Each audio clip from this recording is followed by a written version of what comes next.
Housing KAG. Family Worship Center. Glorifying Christ and preaching Him to be glorified. Welcome. Chini ya uwepo wako, nena nasi, zungumza nasi, maana tuko tayari. Tunateka nyara sauti za kupoteza, mawazo za kupoteza katika jina la Yesu. Tunaomba na kuamini. In Jesus name we pray and we believe. Amen. Tumpigie Bwana makofi mchungaji anapokaribia. Amen.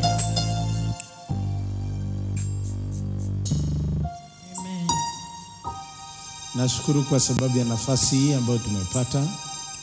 Tunaweza keti. Thank you, praise and worship. You can have a seat.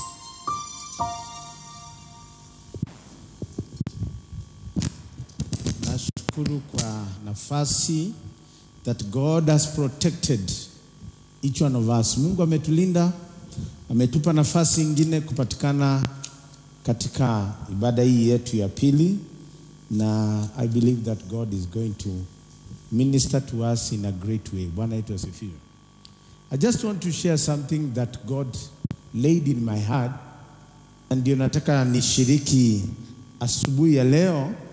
I did that in first service, na nimekuja kugundua first service wakati mwingine ina muda mdogo, but it's okay because the word of God haitaji hata muda mrefu. When the word of God comes, it comes with sufficiency. Bwana yetu asifiwe, ya kutimiza kile ambacho Bwana anataka kutimiza. Naomba tufungue Biblia zetu kwa kitabu cha Wafalme wa Kwanza sura ya 19, First Kings chapter 19, and we'll begin from which verse?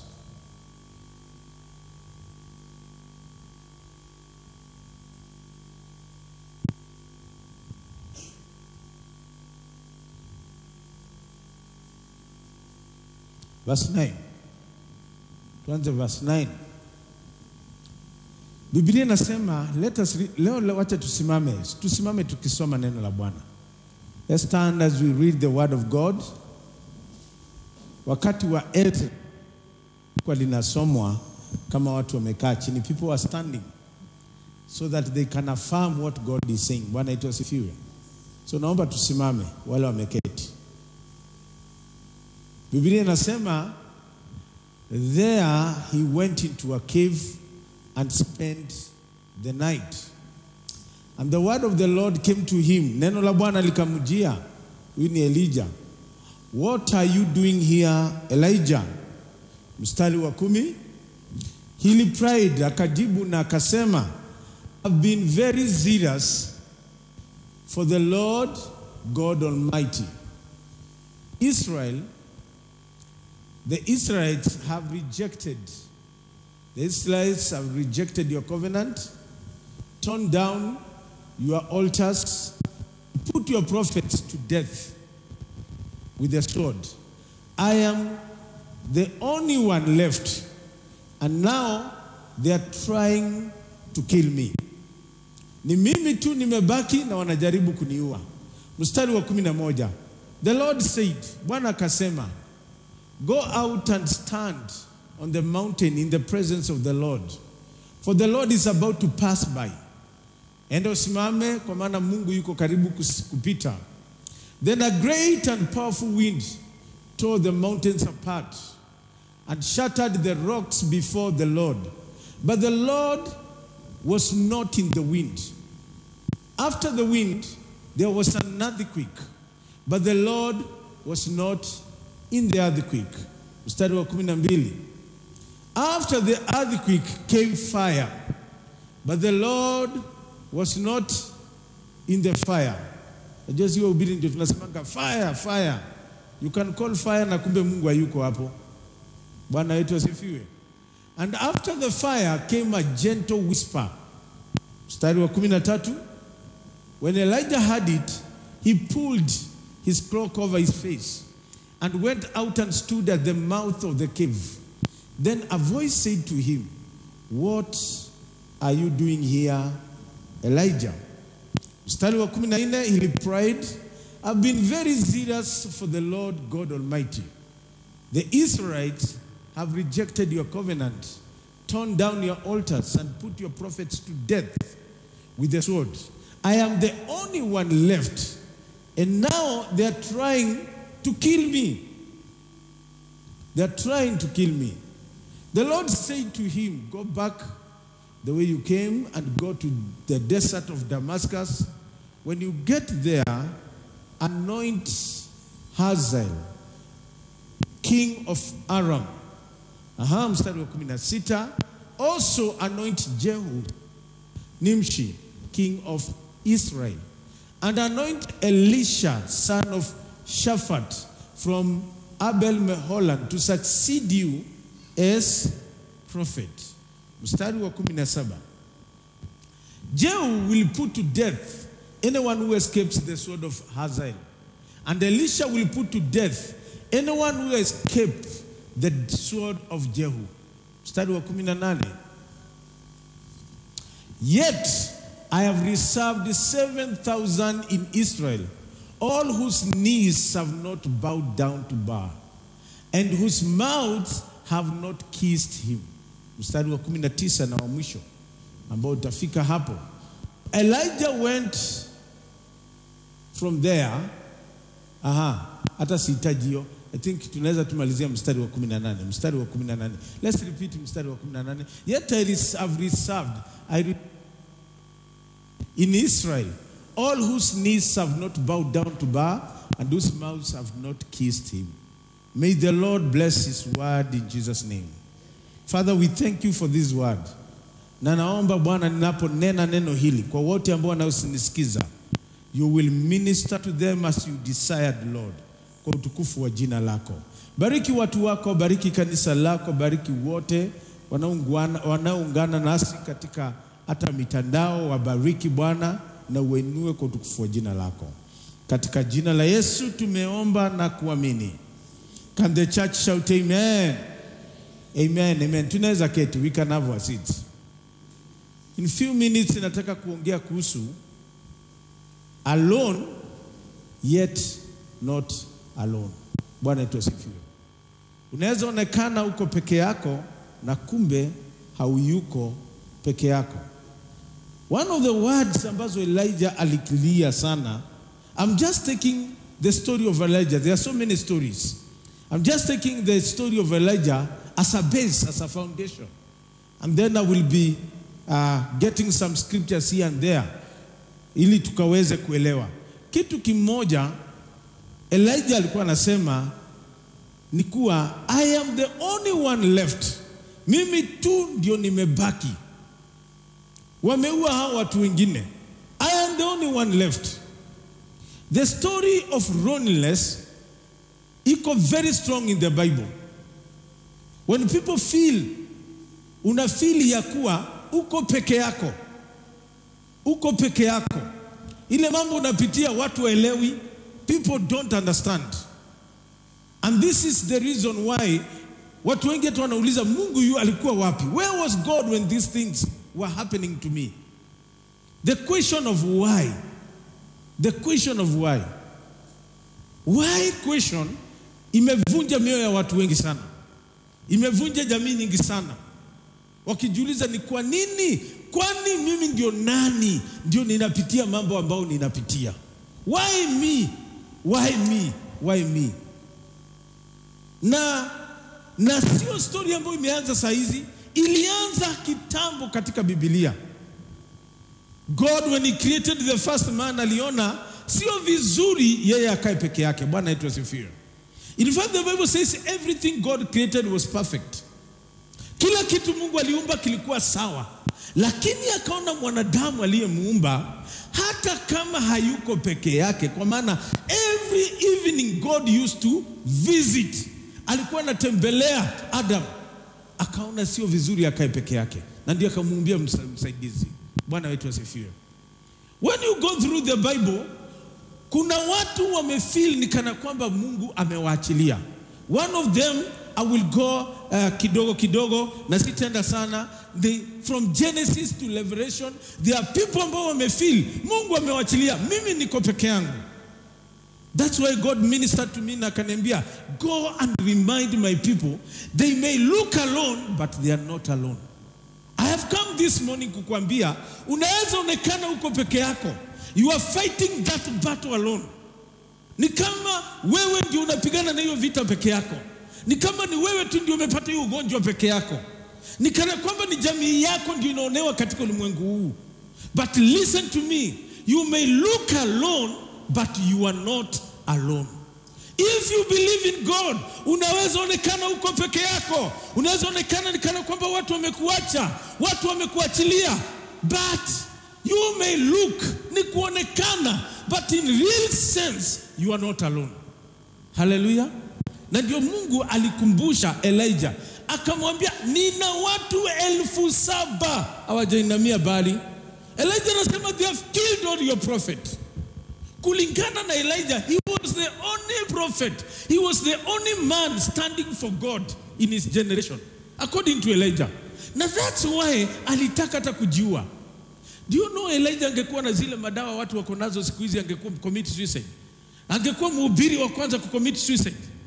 Kwa sababu loneliness inafanyanga mtu anaona unachukiwa.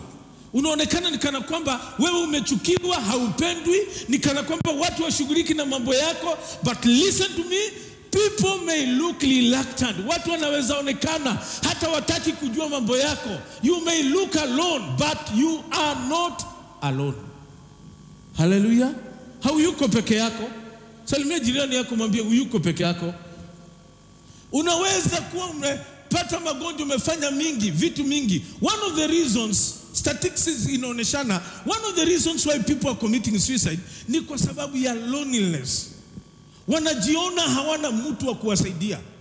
Bako unasikia mwingine anasema, you don't understand me. Haunielewi, you are not passing through what I'm passing through. Unielewi? Ukipitia kile ninapitia, ndio unaweza jua what I'm going through. Suicide, committing, people dying. Because even Elijah was in the point of committing suicide. Because alienda kaambia Mungu, kill me, niue. Kill me God, why am I living? Kill me. Wanataka kuniua. Kabla waniue, niue. Na akasema, wameua kila mtu, ni mimi nimebaki peke yangu. But God has said, point of correction, I have 7,000 in Israel ambao hawajamuinamia Baali. You may look alone, but you are not alone. Moses was chased in wilderness, akafukuzwa wilderness. Alilelewa katika palace, mahali ambapo alikuwa anaheshimiwa. But because he had a conviction that God has called him, na kaanza kufanya kile Mungu anasikia alikuwa amemuita katika wakati wake, ili bidi atoroke kwa sababu aliua Egyptian, na akaonekana ni kana kwamba amesaulika. He is alone, forgotten in the wilderness, yet he was not alone. Hallelujah. Alionekana ako peke yake, akaenda kaoa huko na akakaa huko na akasema, hata mimi maisha yangu inaweza endelea hapa. Ndugu zake hawaonekani wako wapi, dada zake hawaonekani wako wapi. He looked alone, and for 40 years he experienced loneliness. Yet what one thing ambayo kwa amejua ni kuwa yeye hayuko peke yake, until when Mungu alimtokea kwa burning bush, ndiye akajua, I am not alone. I have come to remind you that you are not alone. Bwana wetu asifiwe. Joseph alitupwa katika gereza na ndugu zake, akachukiwa. Because the world will hate you. Even your brothers can hate you. Even your sisters can hate you. Hata nyumbani unaweza ambiwa usirudi kuja kwetu, usikujange kwa hii bomba. Watu wanaweza kukuchukia. But I have good news for you. You are not alone. Hauyuko peke yako. Unaweza onekana ni kama ulitupwa. Joseph alitupwa, akakataliwa na ndugu zake na dada zake, na watu wote walikuwa pamoja naye, na wakamuuza. They were thinking of killing him. Wakamuuza kaenda Egypt. Yet kila mahali alipokuwa anaenda, alionekana ako peke yake, but he was not alone. Hallelujah. He was not alone. Elijah, David was the same. In fact, the question of why, ziko nyingi katika kitabu cha Psalms. Why? Kwa nini Mungu? Kwa nini? Ziko nyingi where David aliandika. Quite a number of psalms were written by David. Na ziko nyingi hapo. This shows you that David, hata yeye alipitia hali ya upweke, hali ya loneliness, hali ya kujiona kana kwamba amewachwa peke yake. Yet God testifies of him as a man after my own heart. Bwana itasifiwe. He looked alone. Unaweza kuwa nimekuja kukueleza, unaweza onekana ni kana kwamba watu wamekuchukia, watu wamekukataa, kazini mwako watu wakupendi, people are not liking you, you are staying alone, ni kana kwamba uko peke yako. I have come to tell you, you may look alone. Unaweza onekana uko peke yako, but you are not alone. Hallelujah. You are not alone.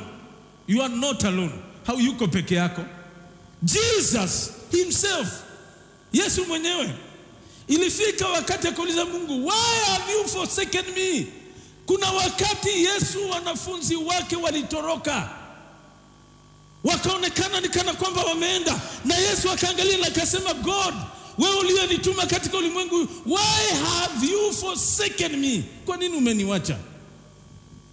Alionekana ni kana kwamba ako peke yake. Hata pale msalabani alionekana kama peke yake. Yet Jesus was not alone.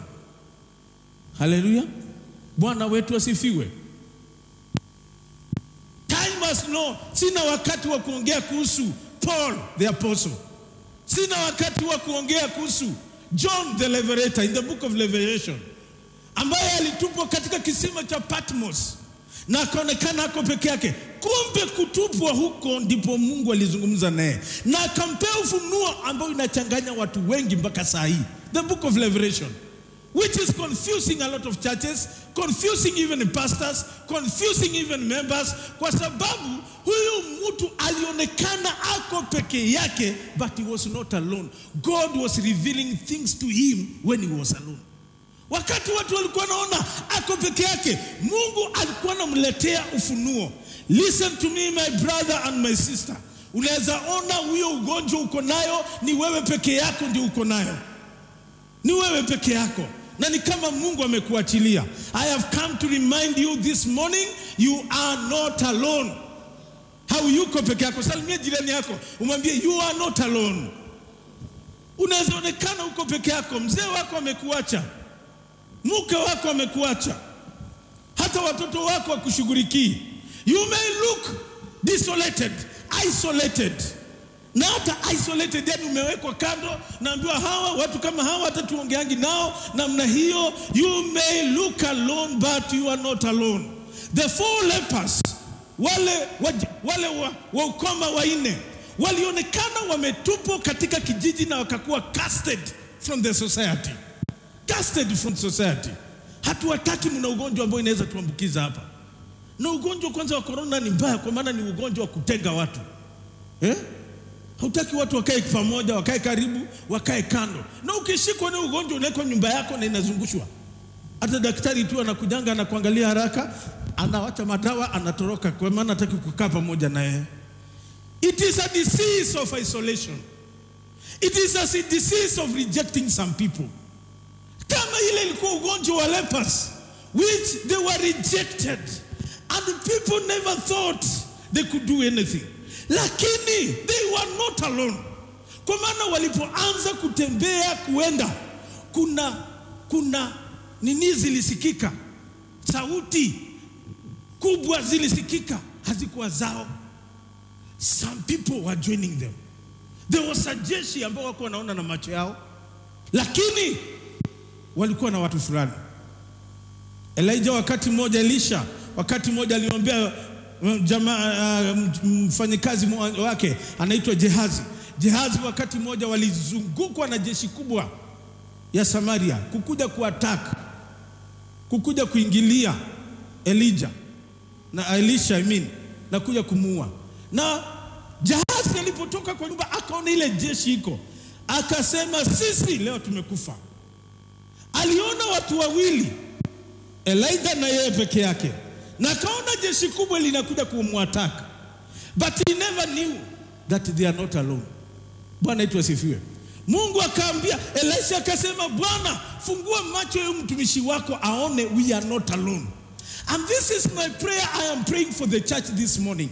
May God open your eyes that you may see you are not alone. You may think you are alone, but you are not alone. Na wakati macho ya Gehazi ilipofunguka, akaona jeshi la malaika mingi kubwa imewazunguka kuliko ile jeshi inakuja kuwataka. If you knew what is behind you, ungejua kile kiko nyuma yako, hata ungekuwa unasumbuka na vitu vingine. Bwana yetu asifiwe. A lot of people are committing suicide. There is a lot of loneliness. There is a lot of so many things. Ni kwa sababu wanafikiria they are alone. Believers, we are not alone. Mzee wako anaweza kukuacha, but you are not alone. Unaweza kuwa single mother, unalea huyo mtoto, you are not alone. I've come to tell you. Unaweza kuwa unangangana, unaona ni kana kwamba umeachwa peke yako, you are not alone. You are not alone. Inua mkono wako na useme, I am not alone. Bwana wetu asifiwe. Why do we pass difficult times? Kwa nini Wakristo wanapitianga mambo magumu?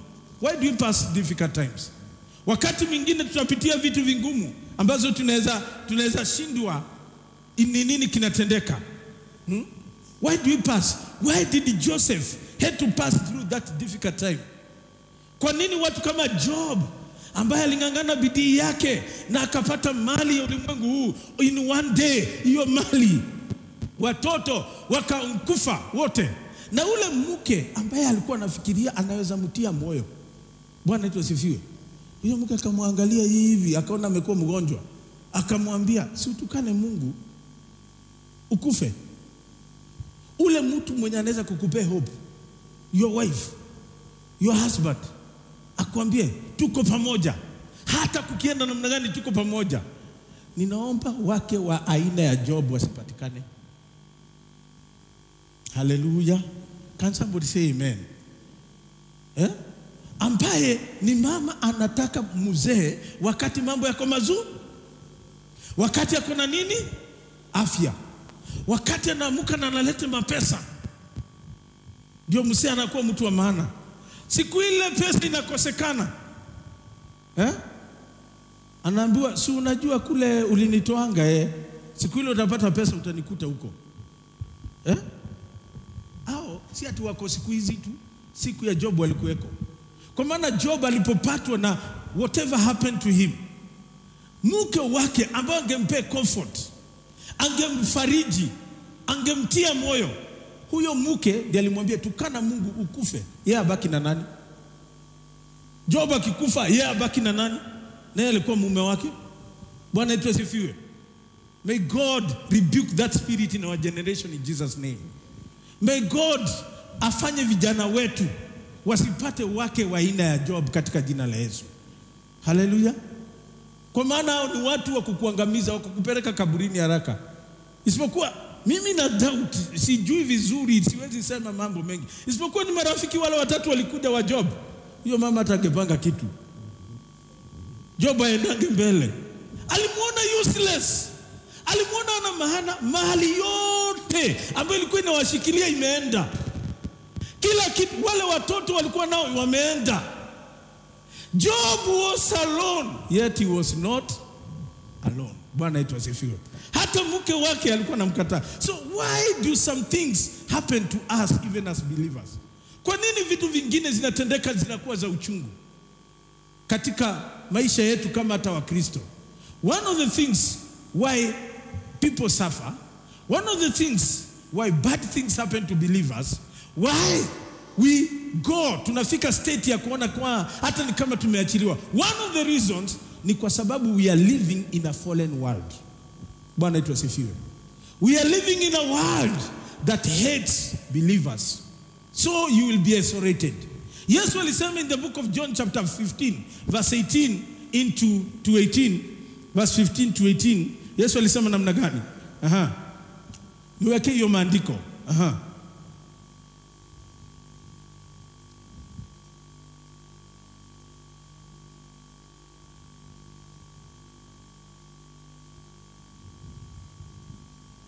If the world hates you, keep in mind that it hated me first. Bwana yetu asifiwe. Endelea mstari wa 19. Nasema namna gani? If you belonged to the world, it would love you at its own.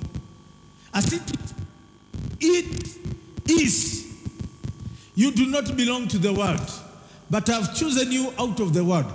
That is why the world hates you. We suffer because we are living in a fallen world. Ulimwengu ambao umepotea. Ulimwengu ambao unatawaliwa na yule muovu. Ulimwengu ambao unachukia wale watu ambao wanamwamini Mungu. So you will be isolated, utaekwa kando na watu wengine, marafiki ambao uliona ni marafiki. Na ndio mimi wakati wa kwanza nilipookoka, kitu kimoja kwa yule ambaye alioniombea nikaweza kuokoka, alikuwa ananiambia ni kuwa kumbuka ya kuwa hata wale marafiki uko nao tengana nao. Bwana yetu asifiwe. Kwa maana they will hate you. They will hate you. We suffer because we are living in a world full of sickness. Ulimwengu ambao umejaa magonjwa. Ulimwengu ambao umejaa vita. Ulimwengu ambao umejaa chuki. Ulimwengu ambao umejaa wivu. And therefore you will be isolated. Na utaanza kupitia mangumu because this world is fallen world. Ni ulimwengu ambao umepotea. Ni ulimwengu ambao hauna mwelekeo. We are living in a fallen world, but we are born again. Hallelujah. Tumekombolewa kutoka kwa ulimwengu. So people suffer. What believers suffer because we are living in a fallen world. Bwana yetu asifiwe. Tunakaa katika ulimwengu ambao umeanguka. Ulimwengu ambao unachukia watu ambao wanaamini mazuri. Amen. Saa hizi ukisema unaamini mazuri, you will be isolated. Juzi tulikuwa tunasolve issues za shule moja ambao one of my sons anasomea hapo. Na tulikuwa tunaona ya kuwa kuna kikundi kinasema ukiripoti jambo lolote linaendelea shuleni, if you become a good person na useme this is bad, unakuwa isolated. Na unapelekwa kwa room walikuwa naita HQ. Unapelekwa kwa hiyo HQ unatuangwa. Because that is the world. That is the system of the world. That's why if people are corrupt, watu ndio wanawavutia wengi. Because we are living in that world. Mkristo asimame hapa, niseme pastor mwanzia nimeamua nisimame president. Hata kura ya washirika wangu sitapata.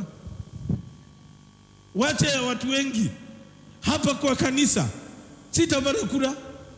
Kwa maana nyinyi mtavotia either Raila ama Ruto ama majambasi wengine. Bwana yetu asifiwe. Mtu mzuri, a clear person. Why? Because we are living in a system of a world that is foreign. They love evil people.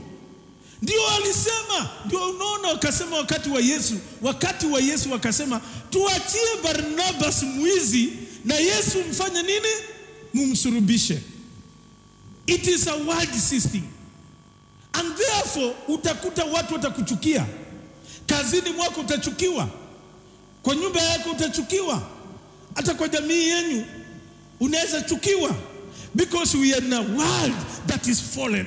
Ulimwengu ambao umeanguka. Ulimwengu ambao umpendi Mungu. Na Yesu akasema in the world you will be hated. Katika ulimwengu they hated me. Walinichukia mpaka wakaniua. Why should they not hate you? Believers suffer because we are in a fallen world. Bwana yetu asifiwe. The second thing why we suffer is because of pride. Kiburi.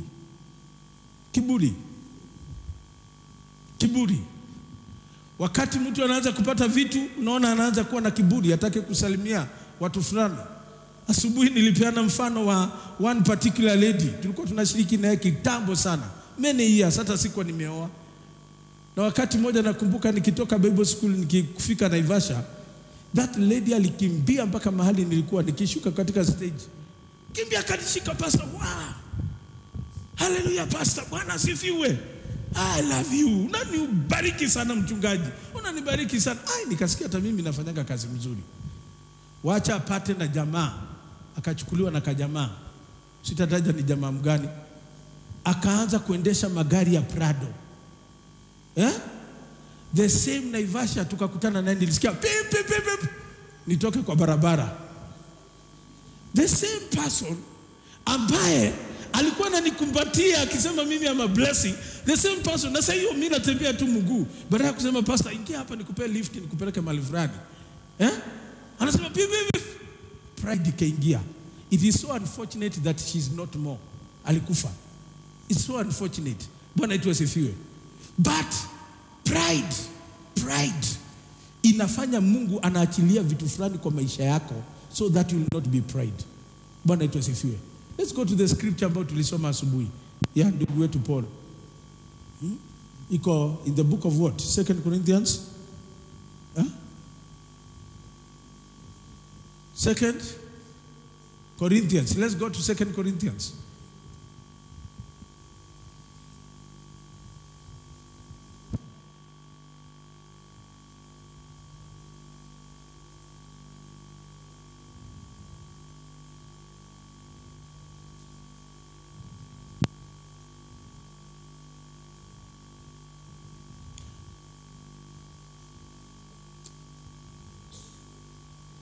Verse 9. Go to verse 9. From verse 7, let's go verse 7.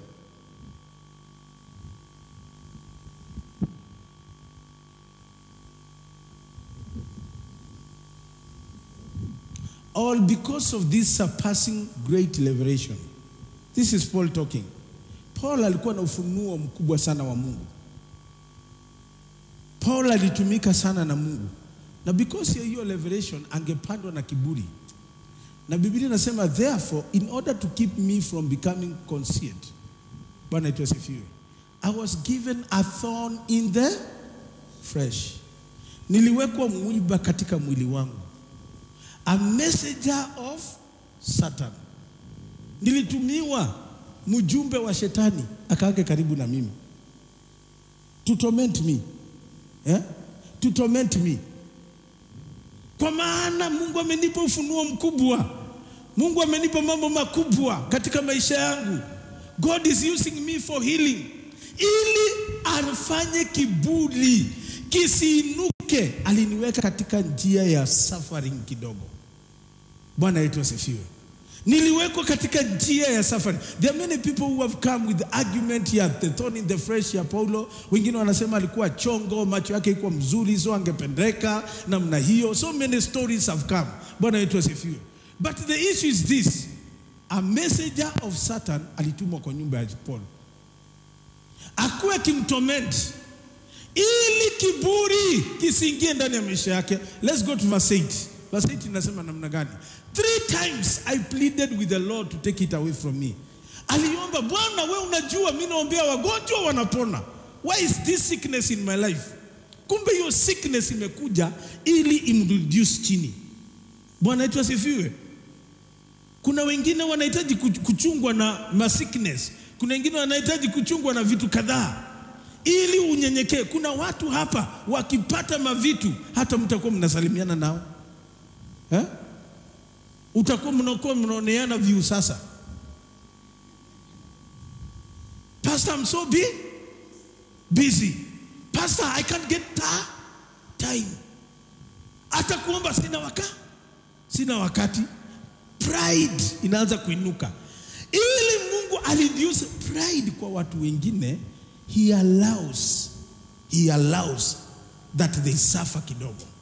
He allows wapite kwa mateso kidogo.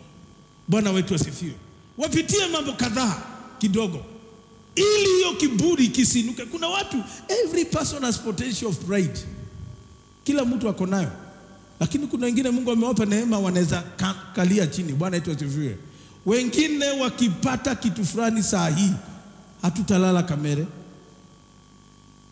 Ili Mungu reduce your pride, anawachilia kitu. Kwa maisha ya Paul aliwachilia a thorn in the flesh. Biblia inasema Paul aliomba mara 3 Mungu amtolee huyu message of Satan. Bwana niondolee huyu mjumbe wa kishetani ambao anakuja kunisumbua katika maisha yangu. Niondolee mara 3. Mungu akamwambia namna gani? Let's go verse 9. Mungu akamwambia, but he said to me, my grace is sufficient for you, for my power is made perfect in weakness. Therefore, I will boast all the more gladly about my weakness, so that Christ's power may rest on me. We suffer because of our pride. Unaanza kujinua, unaanza kufanya nini, unakuta ya kuwa, unaanza kuteseka kwa sababu ya that pride. Bwana wetu asifiwe. Bwana wetu asifiwe. So we need to deal with the pride. The other thing is that we suffer because of what? Because of sin. Sin causes people to suffer. Dhambi. Biblia inasema mkono wangu sio mfupi, siwezi kusikia maombi yenu. Lakini kwa sababu ya dhambi zenyu zimeblock. Bwana wetu asifiwe. We suffer because of sin. If you habit, unakaa na dhambi, kama utakuwa unatunza dhambi katika maisha yako, sin is a destroyer. You will suffer. Sin will kill you. It will kill your finances. It will kill your dreams. It will kill your family. Bwana wetu asifiwe. Dhambi haifurahishi mtu. Dhambi inaangamiza. Anybody who lives in sin hana future mzuri. Bwana wetu asifiwe. People suffer because of sin. Kutokuwa na wakati. Kama a good example is our brother David. Mtoto wake alikufa kwa sababu ya dhambi. Alienda akaua mwanaume mwingine ili amnyang'anye mke wake. Na ule mtoto alipata hapo had to die. Na akaambiwa, kwa sababu mikono yako imejaa damu, hautanijengea nyumba ya Bwana. We suffer sometimes. Even we quote suffering. Tunaita suffering katika maisha yetu na katika jamii yetu kupitia kwa dhambi zetu. When you stay away from sin, God gives you peace in your family. Bwana wetu asifiwe. And we suffer kwa sababu our faith needs to be strengthened. Wakati mwingine Mungu anaruhusu vitu fulani ziingie na tuteseke ili imani yako kwake umwamini vizuri. You believe in him. Do you know, how will you know God heals if you are not sick? Utajuaje Mungu anaponya kama wewe sio mgonjwa? You have to be sick. Na sick is no joke. Kuwa mgonjwa sio kitu rahisi. Bwana wetu asifiwe. Kuwa mgonjwa sio kitu rahisi. Then you will know that God heals. Bwana wetu asifiwe. How will you know that God provides if you not lack? Ukose na ukose kabisa chakula, ukose vitu, unajaribu kuweka mipango yako, unapanganisha vitu zinaumana, haziingiani. Mpaka unamuita Mungu, Mungu anakuja, zile vitu ulikuwa unajaribu kuinganisha ziingiane, unaanza kuona zinaingiana vizuri. Because your faith now in God has been strengthened. You can believe God for provision. You can believe God for food. You can believe God for healing. Kwa maana umeshapitia. Paulo anasema katika kitabu cha 2 Corinthians chapter 4. Let's go there. 2 Corinthians chapter 4. 2 Corinthians chapter 4. Paulo anasema namna gani?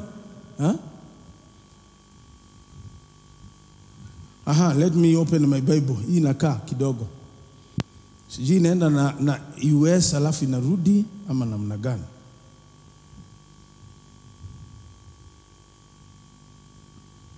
Second Corinthians chapter 4.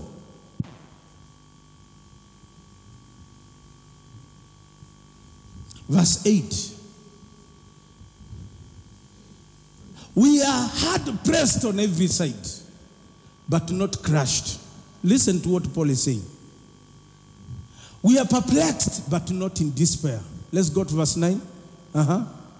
Persecuted, but not abandoned. Struck down, but not destroyed. Mstari wa 10. We always carry around in our body the death of Jesus Christ, so that the life of Jesus may also be revealed in our body. Bwana wetu asifiwe. Kwa hivyo wakati mwingine tunapata mateso, we suffer so that our faith in God can be strengthened. Our faith in God inaweza julikana. You will not know that God provides until you lack. Kama kila saa ni kikuja tu kiomba dakika 2 unakuta iko hapo. Bwana mimi nahitaji 10,000, ukifungua macho unakuta imewekwa hapo kando. Bwana ninahitaji koti, ukifungua macho ingine kakoti kamewekelewa hapo. Your faith will never grow. You will never know. Lakini ukikosa, nimesoma wahubiri wengi ambao Mungu alitumia hata katika hali ya uponyaji, like kuna mmoja alikuwa anaitwa Hagin. He was almost dying because of sickness. Alikuwa kwa ward. Na uzuri sasa ward ni vile tu zilikuwa kuna tu vitabu tu twa Gideons. Unaona hii Biblia za Gideons zinawekwa hapo kwa hospitali. He was to die. Na daktari wakakuja wakaambia wazazi wake prepare. Alikuwa kijana mdogo wa karibu 14, 17 years. Prepare anything within 1 week. Huyu tutawapa mwili muende muzike. Huyu si tuone akisurvive. Akachukua akiwa kwa hiyo kitanda, akachukua akoka Biblia na akasoma na akasema, Mungu kama uko hai, unasema by your stripes you are healed. I pray that you may heal me in Jesus name. Na hapo akisema tu in Jesus name, he felt certain power imekuja kwa maisha yake na akapona na akatoka kutoka kwa ward ambao alikuwa amehesabiwa kuwa kifo. Now he developed a faith that God can heal. His meetings zilikuwa zinajaa viwete wanatembea, wagonjwa wanapona, watu wa kila aina. How will you know God heals? Until you pass through sickness. So sometimes God allows some things in our life, uchungu fulani kwa Mungu kwa maisha yetu, ili imani yetu kwake iwe strength. You can believe God for healing. Unaweza sema Mungu aliniponya, hata wewe anaweza kukuponya. Mungu alinifungulia mlango ya kazi, hata wewe anaweza kufungulia mlango ya kazi. Mungu aliponya watoto wangu, aliwabadilisha, walikuwa wanaanza kukaa wakora, lakini Mungu amewarejesha. Your children also can turn back to God. We suffer sometimes so that our faith in God, which is more precious, can be strengthened. Bwana wetu asifiwe. Na ndio ndugu wetu Petero anasema in the book of 1 Peter, anasema your faith, your suffering. Alikuwa anaandika kanisa ambayo inasuffer. Akisema imani yenu ambayo ni ya maana sana kuliko dhahabu, inapitia katika moto, pia inapitishwa kwa moto, so that wewe unaweza amini Mungu. Hallelujah. Bwana wetu asifiwe. So why? I want to finish. So why are we not alone? Kwa nini sisi hatuko peke yetu? Yet wakati mwingine tunaonekana tuko peke yetu. Bwana wetu asifiwe. I want to give you 4 reasons why you are not alone. How yuko peke yako? Hata kama hizo suffering ziko, why you are not alone? The Bible says in the book of Matthew 28 verse 20. Let's go there. Matthew 28 verse 20. The Bible says, I want to concentrate on the last part. Nasema, teaching them to obey everything I have commanded you, and surely I am with you always to the very end of the age. Bwana wetu asifiwe. Why are we not alone yet we look alone? Kwa nini hatuyuko peke yetu na tunaonekana ni kana kwamba hii vitu tunapigana peke yetu? Ni kwa nini? Ni kwa sababu God has promised not to leave or forsake us. Bwana wetu asifiwe. We are not alone because God has promised. God has said I will be with you. He surely will be with you. Na kitu kimoja tunajua kuhusu Mungu, God cannot lie. Man can lie, but God cannot lie. So akisema he will be with you, he will be with you. Hata ukionekana uko kando, uko peke yako, God is together with you. Isaiah chapter 41 verse 10. Let's go to Isaiah 41 verse 10. I want to build your faith in the next few minutes, because tumeishi kipindi cha kuonekana ni kana kwamba tumetengwa, makazi ziko, people are hating us, watu wanatuchukia. I have come to affirm to you the word of God that you are not alone. You may look alone, but you are not alone. Why are we not alone yet we look lonely? Number 2, Isaiah 41 verse 10 inasema, so do not fear, for I am with you. Do not be dismayed, for I am your God. I am your God. Mimi ni Mungu wako. I will strengthen you and help you. I will uphold you with my righteous hand. Nitakutia nguvu mahali uko na udhaifu, nitakutia nguvu na nitakusaidia. Hallelujah. I am your God. Mimi ni Mungu wako.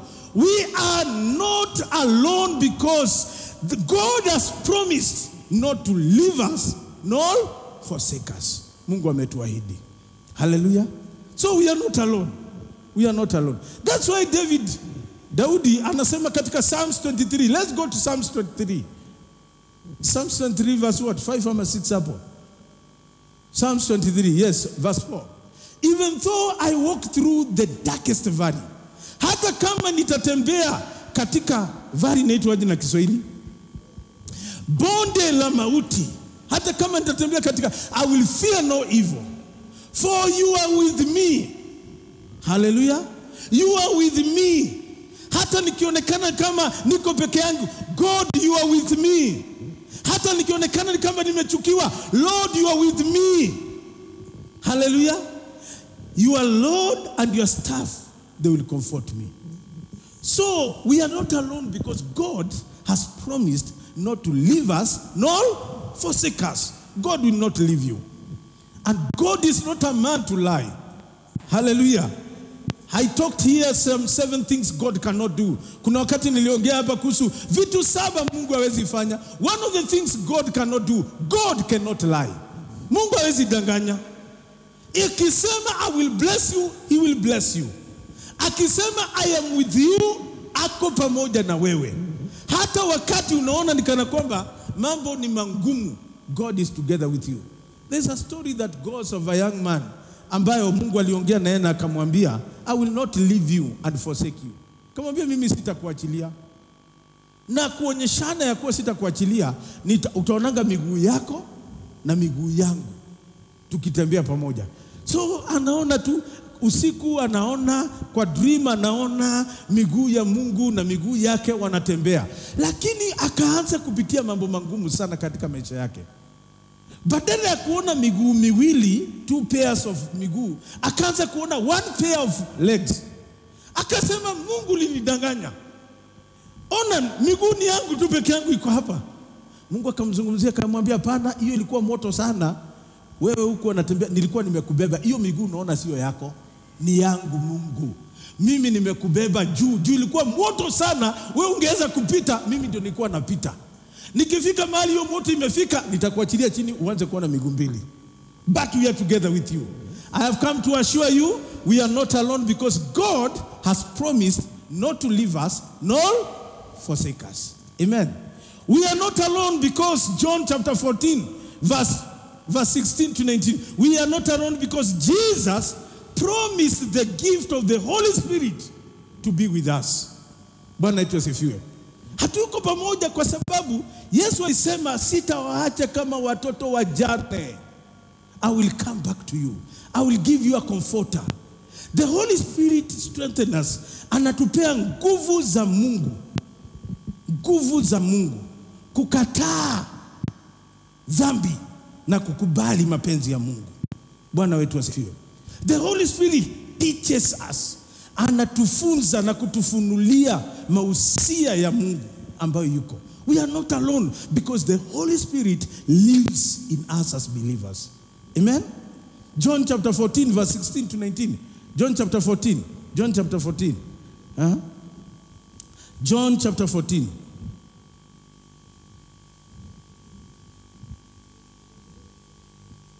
Yes, I will ask the Father. Hii ni Yesu anasema, I will ask the Father and he will give you another advocate to help you and to be with you forever. Hallelujah. He will be with us forever. Nitawapa msaidizi ambaye atawasaidia na atakuwa na nyinyi milele. Verse 17. Nasema namna gani? Verse 17. Let's go to verse 17. The Spirit of truth. The world cannot accept him because it neither sees him nor knows him. That's why unaonekana uko peke yako. Kwa maana ulimwengu haimuoni na himujui. We cannot see the Holy Spirit with our own eyes. Unaweza onekana umewekwa kando, kumbe hapo kando umewekwa na uko na Roho Mtakatifu, because the world cannot see him nor knows him. The Spirit of God cannot be seen, but his presence can be felt. Bwana asifiwe. Uwepo wake, nguvu zake zinahisiwa katika maisha. But you know him, for he lives with you and will be in you. Hallelujah. Mstari wa 18. I will not leave you as orphans. That is the promise. I will not leave you as orphans. So hata wakati ambapo unaonekana, wengine wetu tumepoteza wazazi, tunaweza jiona hatuna wazazi, hatuna watu. I've come to tell you, you may look alone, but you are not alone. God the Father is together with you. God the Son is together with you. God the Holy Spirit is together with you. Bwana asifiwe. So Jesus promised the gift of the Holy Spirit. That's why we are not alone. Number 3, we are not alone because we have the Word of God together with us. Amen. Biblia inasema, and the Word of God came to Elijah. Wakati alionekana ako peke yake, kile alisikia ni neno la Mungu. The Word of God. The Word of God is to correct us. The Word of God is to guide us. The Word of God is to protect us. Hata wakati, the Word of God is full of the promises of God. Wakati unasikia hauna uko mgonjwa, it is the Word of God that heals. Biblia inasema wengine walichanganyikiwa katika maisha. In the book of Psalms 107. Let's go to Psalms 107. 107. Let's go to Psalms 107. Zaburi 107.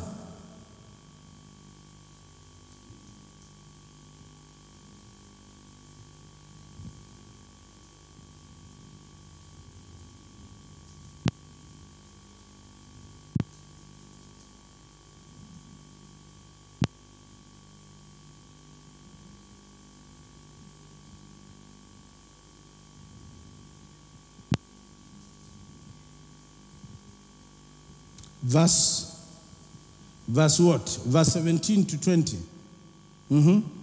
Verse 17 to 20. Inasema namna gani? Some became fools through their rebellious ways and suffered what? Affliction. Because of the iniquities. Niwaambia, one of the things that causes suffering, it is iniquity. It is sin. Sin, iniquities. Dhambi inafanya tunateseka. Na inasema wengine kwa sababu ya ujinga wao na kuenda kwa njia zao za ukatili, they suffered affliction because of their iniquities. Verse 18 inasema namna gani? They loathed all food and drew near to the gates of death. Because you can suffer to a point of death. Watu wakuona hivi, waseme uitiwe kuhani ule wa huko kwingine, ndiye analisingi watu, anaombea watu wakufe. Akuja kuombea kubariki uende kule utaenda. Either purgatory ama wapi. Verse 19. Then they cried to the Lord in their trouble. Wakamlilia Mungu katika shida zao. He saved them from their distress. And verse 20, which is very important, he sent out his word and healed them. He rescued them from the grave. Akawakomboa kutoka kwa kaburi. We are not alone because we have the word of God that can heal us. We have the word of God that can rescue us from the grave. We have the word of God that can guide us into the righteousness of God. We are not alone. We have the word of life. Tuna neno la uzima, the Rema word. Neno linaoleta uzima, linaoleta amani, linaoleta uponyaji. We are not alone. Tunazoonekana tuko peke yetu, but kuna neno tukisoma inatuinua tena. Tunatoka kwa vitanda vyetu, tunapata tumaini tena. na we live again. Bwana yetu asifiwe. Na jambo la mwisho la nne, I want to stop there. We are not alone because we have the fellowship of believers. Hallelujah.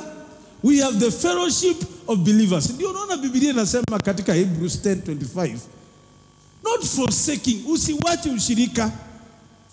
Usiwache ushirika.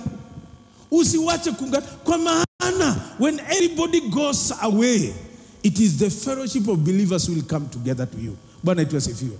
Wakati Elijah alisema niko peke yangu, Mungu alimwambia kuna ushirika mwingine huko. I want to introduce you to another fellowship of 7,000 people who have not bowed to Baal. Elijah, unakuwa discouraged because haujui kuna ushirika. Kuna watu 7,000 ambao hawajamuinamia Baali. Ungana nao and you will be encouraged. Hallelujah. We are not alone because we have believers who can stand with us in prayer. We have believers who can stand with us in kind. Sio kwa maombi peke yake, wanaweza kuja kama kuna pepo inastahili kufukuzwa ya njaa, pepo ya njaa ifukuzangu na maombi inafukuzangu na kununua chakula. Bwana yetu asifiwe. Hiyo ni pepo inafukuzangu hivyo. Huwezi ambia mtu ninakuombea upate nguo. Hiyo pepo unatoa, unasema kuja ndugu, chagua nguo hapa. Chukua, enda. Nitalipa. Story imeisha. Hiyo pepo umefukuza katika jina la Yesu. We are not alone because we have, God has given us a fellowship, ushirika wa Wakristo. Hebrews, let's go to Hebrews. Hebrews chapter 12. Is it chapter 12 or chapter 10?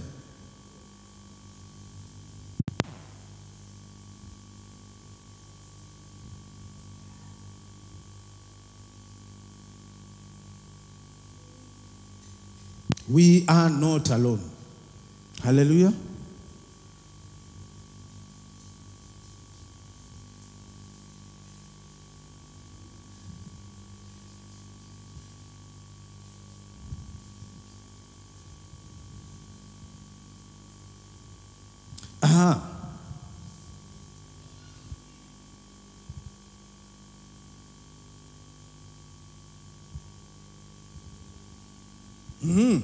Verse 18,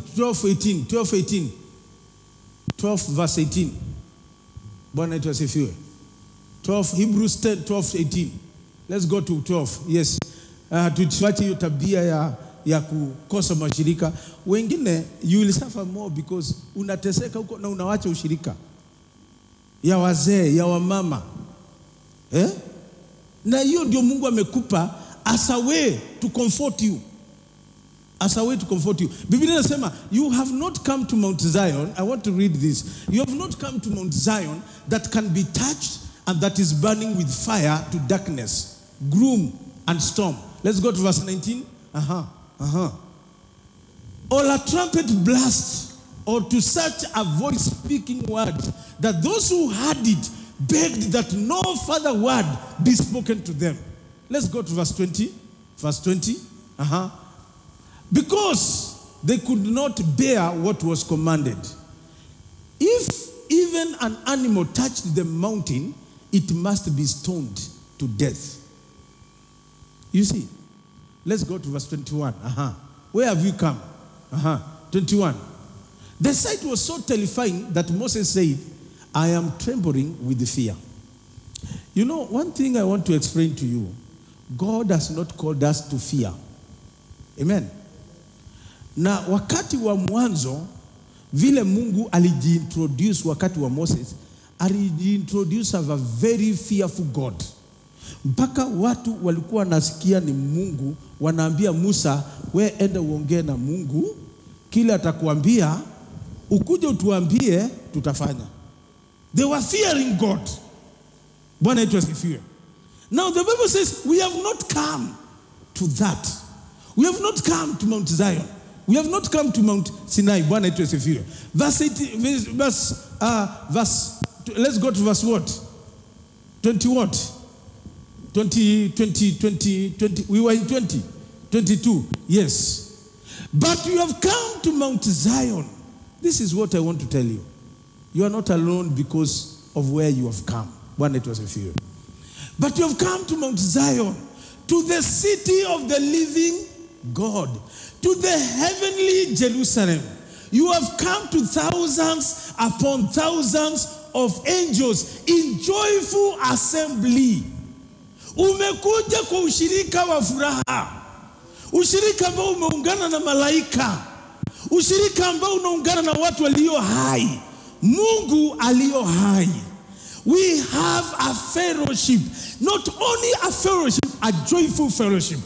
Not only a joyful fellowship, we have a spiritual family. Jamii ya kiroho. That's why we are here as a church.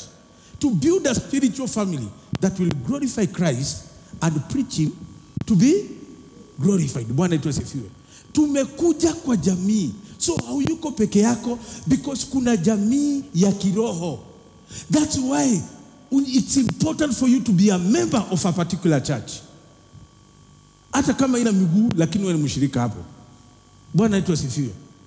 Sasa hiyo ndio utachagua ujue where you can be and you can be able to fellowship. That's why isipokuwa ni corona ilikuja, tulikuwa tumeanza process which we are going to repeat next year ya kujua mshirika ni nani hapa kanisa. Na sisi tutakuja na nguvu ya spiritual family. Kitu yote kikutendekea hapo ni jamii ya kiroho. The only family that will stay forever. Jamii ya ulimwengu kama watu wajaokoka mnaachania kwa kaburi. Baba yako kama akuwa anamjua Mungu, utamsifu vizuri, ni jina tu ndio utabeba yake, lakini mumetenganishwa na nini?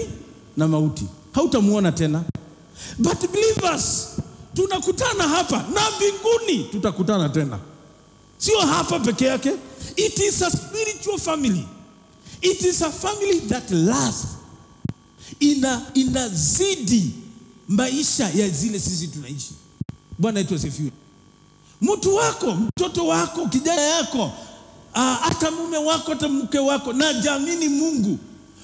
Wakati wa kifo watu wanatengania hapo. Mnaweza tengeneza nini nzuri, inaitwa nini? Kaburi nzuri. Ikudange mpaka mnaweka kakiti ya kukaa hapo kidogo, mnakuja mnakaa. No fellowship with your father. He is God. Bwana wetu asifiwe. Na hapo ni hivyo. Jamii ya ulimwengu hii, ile tunaita blood. Na ndio watu wana insist about blood family ni hapo ulimwenguni.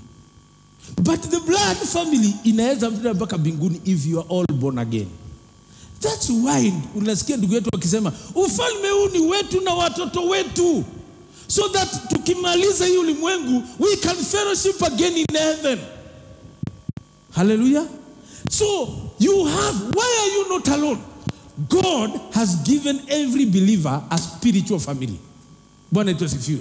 Kila Mkristo Mungu amempa jamii ya kiroho. Hata kama utakataliwa kwenyu, kwa maana jamii za ulimwengu zinakatanga watu. Si ndio? Si zinakatanga watu. Mama anasema mimi sijui huyo. Ama mzee anasema mimi huyo sio mtoto wangu. Ama huyo sio nani. We have heard many times. Bwana wetu asifiwe. But jamii ya kiroho huwezi kataliwa kwa maana baba ni Mungu. Sasa nakukataje? Bwana wetu asifiwe. Unless wewe ujitoe na dhambi yako. Ujitoe kutoka kwa hiyo jamii by your sin, by what ujiseparate. But we are not alone because we belong to a spiritual family. Jamii ya kiroho. Jamii ya kiroho. Now that's why it is important. Build your relationship kwa jamii ya kiroho. Jenga uhusiano wako hapo. Hao ndio watu watakuombea. Kuna wakati mwingine huwezi saidia mtu lakini unaweza muombea. Bwana wetu asifiwe. Kuna wakati mwingine hawahitaji maombi, wanakusaidia. We are a family. Wewe mzee, wacha kujitenga. Utatengwa na ulimwengu, ujitenge. Shetani akupata kwa kona ukiwa peke yako. Unajua ni mbaya sana ulimwengu kutenge. Na jamii ya kiroho ifanye nini? Ikutenge. Shetani anasemanga nimekashika. Anakuweka kwa kona, anakutwanga peke yako. Ungana, kama wewe ni mzee, ungana na wazee. Kama wewe ni kijana, ungana na vijana. Kama wewe ni mama, ungana na vijana. Kama uko na cell group, usikose cell group. Cell group. Usikose, because cell group zinakutananga once in a week na almost 1 hour. Kutana na cell group yako. Tia dada mwingine nguvu. Tia ndugu mwingine nguvu. Encourage a brother. Pray together. Join your hands. Pray together. Believe God. Because your blessings is with the people of God. Baraka zako ziko na watu wa Mungu. Ukiombewa na watu wamebarikiwa, you will be blessed. Ukiombewa na watu ambao wameponywa, you will be healed. Ukiombewa na watu ambao milango imefunguka, hata yako itafunguka. Bwana wetu asifiwe. Na hao watu wako wapi? Wako kwa nyumba ya Bwana. So mimi naonanga sana, nastukanga sana na Wakristo ambao ninaona wanang'ang'ana na vitu ambazo zitawatenga.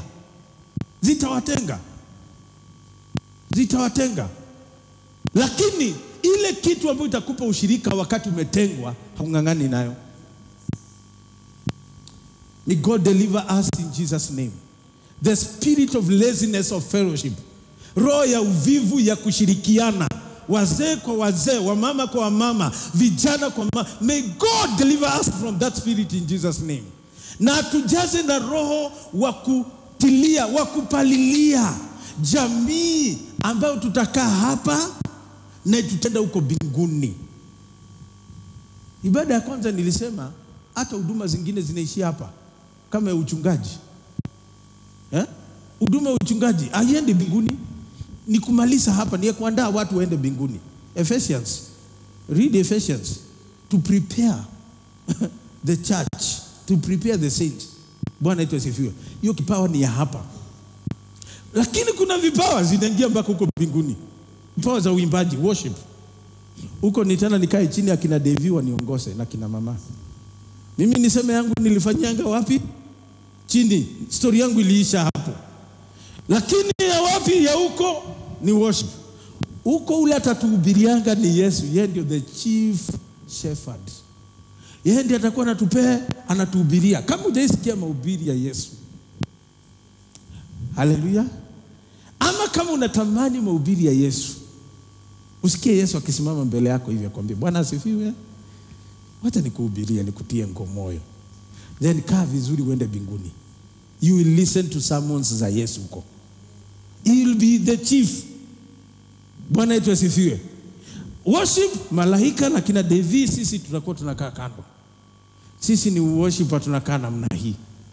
Yetu ni hapa. Kuna vitu kwa njia nyingine, what I'm telling you, there are things that end here on earth. Families za ulimwengu kama mjaamini Mungu zinaisha hapa.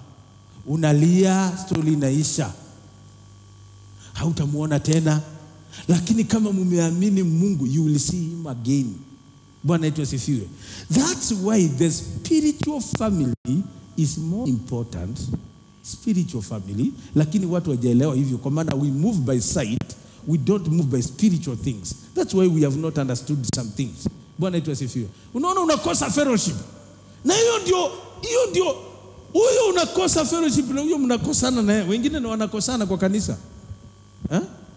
Unakosana naye, nyumba yako itakuwa next na yake mbinguni. Utamwambia Yesu, toa huyu neighbor hapa. Utamwambia hivyo, Jesus, I hate my neighbor. Muondoe hapa. You need to love those people now. Ukifika mbinguni, kama ni neighbor yako, mtakuwa mna worship, mnatoka nje kwa nyumba yenu mna worship pamoja. Hallelujah. May God help us in Jesus' name. You may look alone, but you are not alone. Let's stand and pray.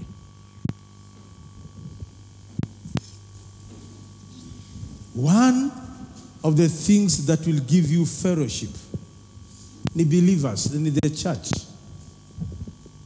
The church. Now that's why kanisa inapigwa sana. Because that's where the depressed people, nimeona watu hapa, wengine walikuwa wanataka kucommit suicide. I've made people live here. Wengi wanakuja kwa ofisi yangu wananiambia, pastor, na mimi sikuwa najua, nilikuwa niteremke kwa lake nienda nijiue hapo, lakini kasikia kakitu kameniambia nikuja kanisani, umeongea ukanizungumzia, I was to commit suicide.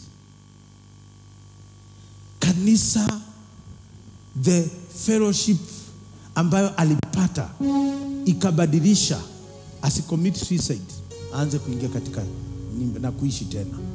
When you are alone, the devil can hit you, can kill you. Loneliness is the reason number one why people commit suicide. Loneliness. Anaona kila mtu anamchukia. Hakuna mtu anampenda. But in the church, there's the love of God.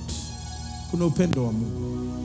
We do things not because you are my brother at blood, ni because of the love of God imetuunganisha.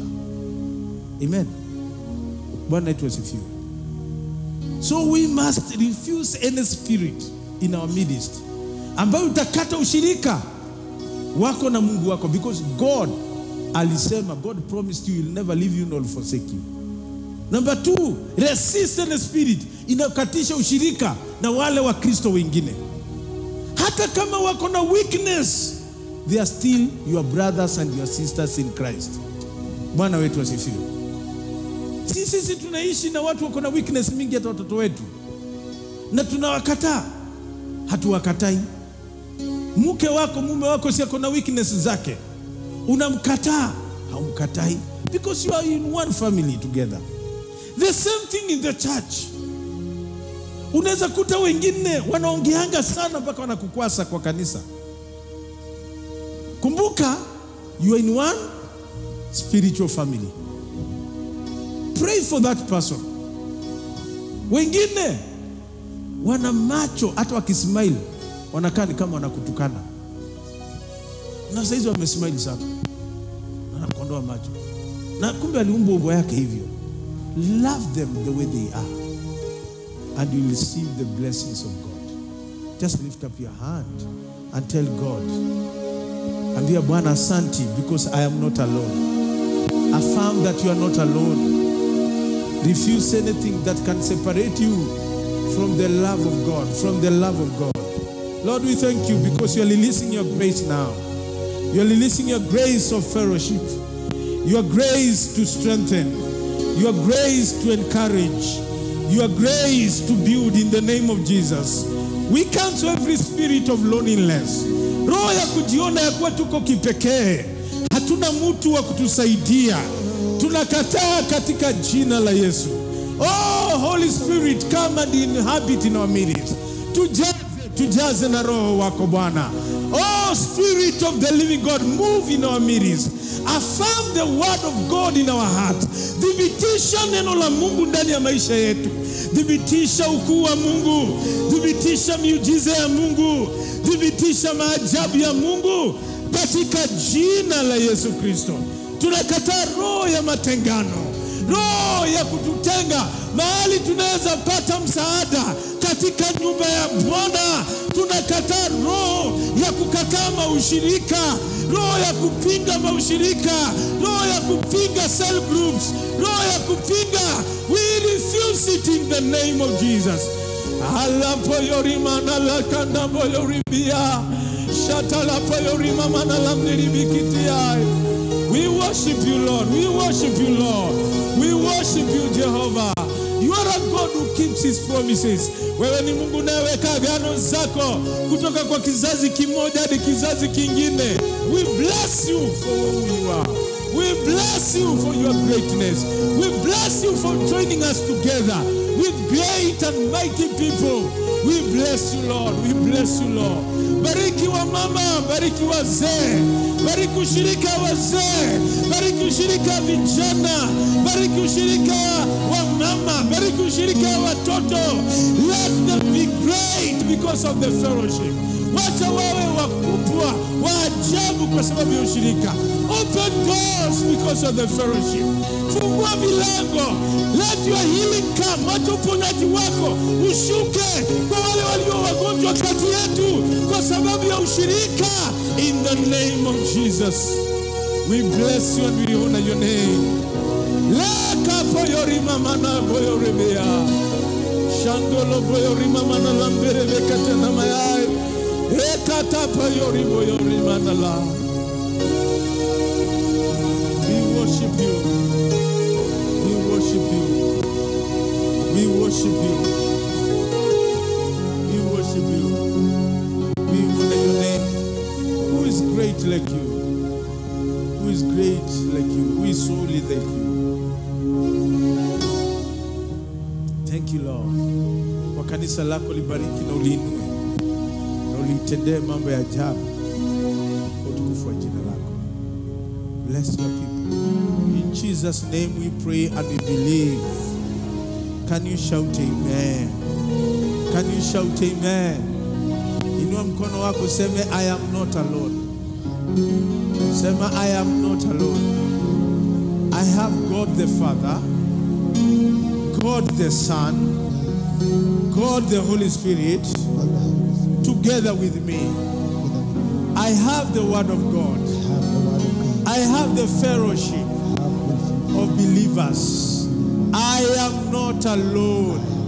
Siyuko peke yangu katika jina la Yesu. Pigia Bwana makofi mazuri.